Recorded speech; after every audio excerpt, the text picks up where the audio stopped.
All right. My article choice is Will Texas Tough Work in Fighting Fentanyl Fatalities?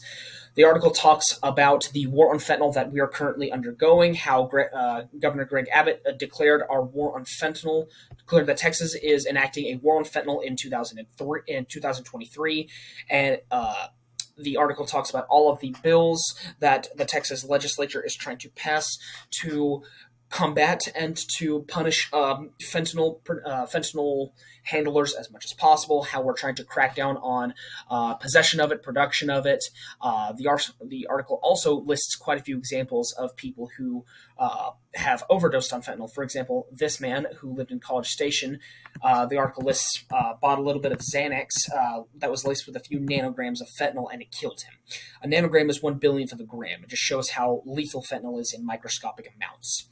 Talks about the history of fentanyl, how insanely lethal it has been, how many people it's killed. It says almost 71,000 people died in drug overdoses in 2019, about half from synthetic opioids. Synthetic opioids are man-made opioids. Fentanyl is a synthetic opioid.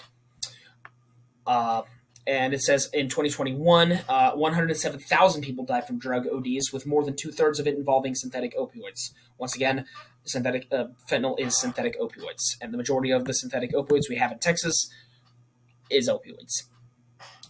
The main problem with Texas and us having so much fentanyl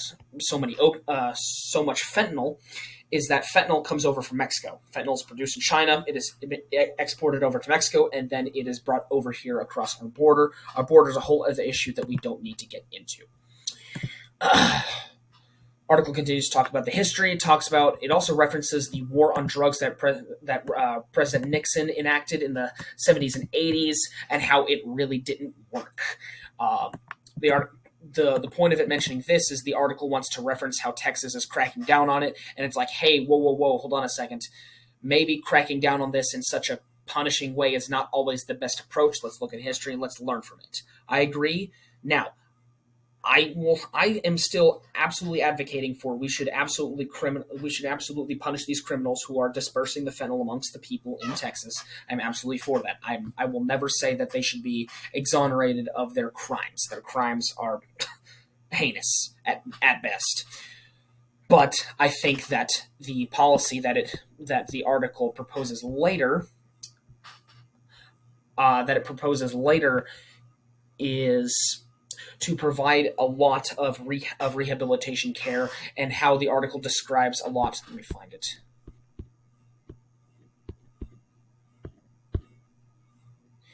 Yes, and we need to initiate policies to not only criminalize it, but we need to help people. We need to help the people who have OD'd or who have been around people who have OD'd on fentanyl. We need to continue. I completely agree with the article, how it says that we need to have a healthy balance between the two approaches. What else?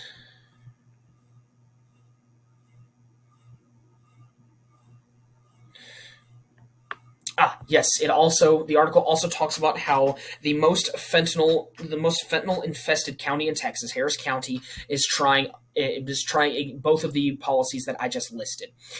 It is trying to, they are trying to provide care for the people who are overdosing from fentanyl, and it is also trying to crack down on actually arresting the handlers of fentanyl in their county.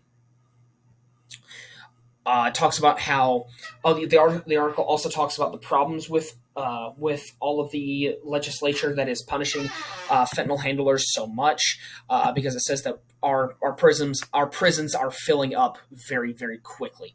Now it says in Harris County they actually their system is actually working, and their overflowing prisons are actually deflating now.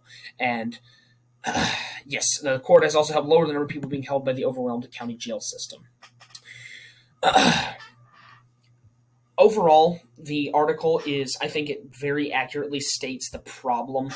It describes the problem of fentanyl in our state.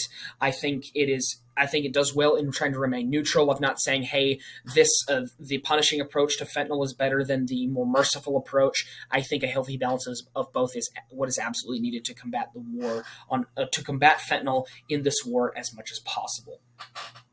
Now, as for this article, the article is appropriate to the topic, which is public policy, because this public policy is coming from because this is public policy about drugs. This is about drug usage. The public, actually using the drugs. We have the whole point of this war actually starting is because the public outcry from the amount of people that are dying, as listed in the very beginning of the article. People are angry about this. They want the fentanyl crisis to end because they are seeing, in the first example of the article, is a mother losing her son, a senior in high school, who wasted the rest of his life at 19 on fentanyl. She wants it to be over, and so they are supporting our legislature. They're supporting our legislature, and they are crying out for this. They are crying out for this. For this war to end, and for this war to end, not with us allowing fentanyl to continue to exist, but with Texas cracking down on it and ending the fentanyl crisis by getting rid of it. All right, that is the presentation, and now I'm done.